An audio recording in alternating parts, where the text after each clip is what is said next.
Assalamualaikum warahmatullahi wabarakatuh.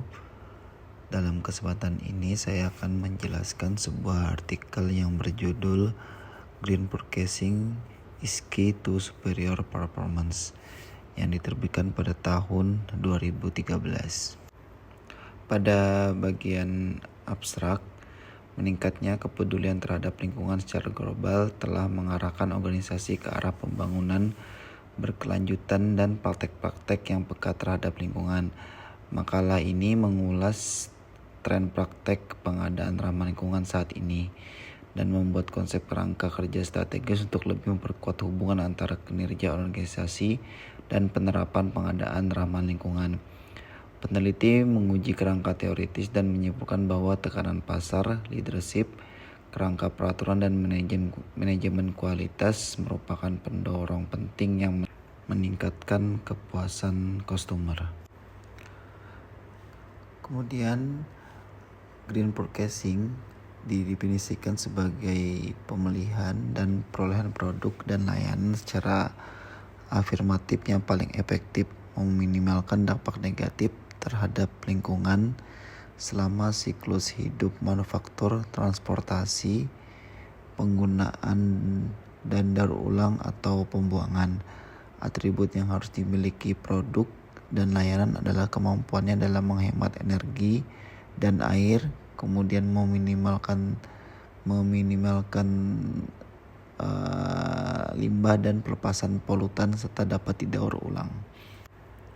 Kemudian tinjauan literatur, tujuan utamanya adalah untuk memahami bagian penerapan praktek pengadaan ramah lingkungan dalam suatu organisasi dapat menjadi sumber keunggulan kompetitif berdasarkan tinjauan artikel-artikel sebelumnya yang diterbitkan di jurnal dan majalah bereputasi. Pada bagian ini, peneliti telah melakukan review detail terhadap artikel penelitian yang dipublikasikan di jurnal seperti JPSM,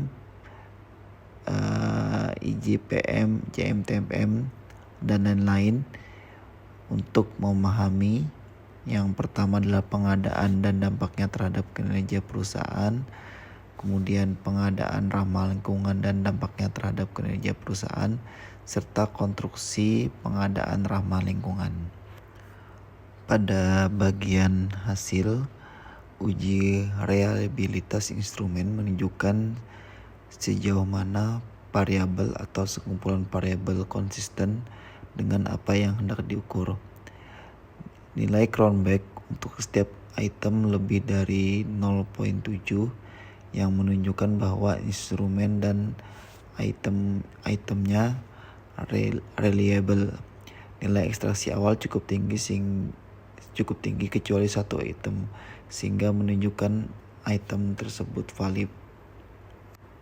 Kemudian nilai pada PLSR, nilai R-square lebih dari 0,4 pada kedua kasus model 1 dan model 2 yang cukup dapat diterima dalam penelitian ilmu sosial. Secara empiris ditetapkan bahwa kepuasan pelanggan mengarah pada peningkatan pasar sehingga semua hipotesis didukung.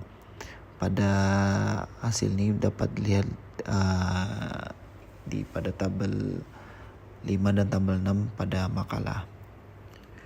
Kemudian kesimpulan yang pertama yang diambil dari tinjauan literatur pengadaan ramah lingkungan menunjukkan bahwa manajemen pembelian yang efektif membantu memperkuat rantai pasokan dan menangkan pelanggan secara meningkatkan layanan pelanggan.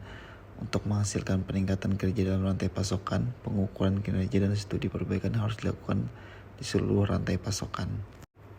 Kemudian kesimpulan dalam analisis kuantitatif dalam hal leadership, semua item kecuali sumber daya untuk penerapan pembelian ramah lingkungan memiliki dampak negatif terhadap kepuasan pelanggan. Dalam kasus tekanan peraturan dari 6 item saja, yaitu daur ulang, pengolahan air limbah, dan norma emisi karbon yang berdampak negatif terhadap kepuasan pelanggan. Dalam hal manajemen mutu, semuanya kecuali TPM mempunyai dampak negatif terhadap kepuasan pelanggan.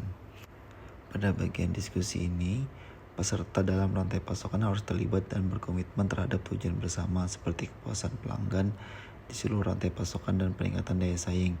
Kemudian saat mengembangkan strategi pengadaan ramah lingkungan, manajer pengadaan perlu memahami kekuatan internal dan eksternal yang mendorong industri, dan manajer pembelian yang baik harus mampu menjelaskan 5 kekuatan kompetitif dalam industri dan pengaruhnya terhadap perusahaan.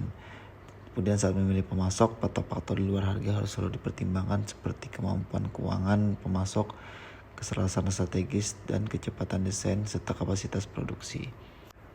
Kemudian pendapat saya tentang makalah ini adalah, makalah ini berfokus pada praktek pengadaan ramah lingkungan yang merupakan tren terkini di kalangan perusahaan manufaktur India. Para peneliti secara empiris menguji kerangka kerja yang menunjukkan bagaimana konstruksi independen pengadaan ramah lingkungan mempengaruhi kinerja perusahaan secara keseluruhan. Yang kedua, makalah ini menyoroti pentingnya praktik pengadaan ramah lingkungan yang secara positif mempengaruhi kepuasan pelanggan dan pangsa pasar. Yang ketiga, makalah ini adalah salah satu dari sedikit artikel yang menyoroti pengadaan ramah lingkungan praktik yang diterapkan oleh sektor manufaktur India.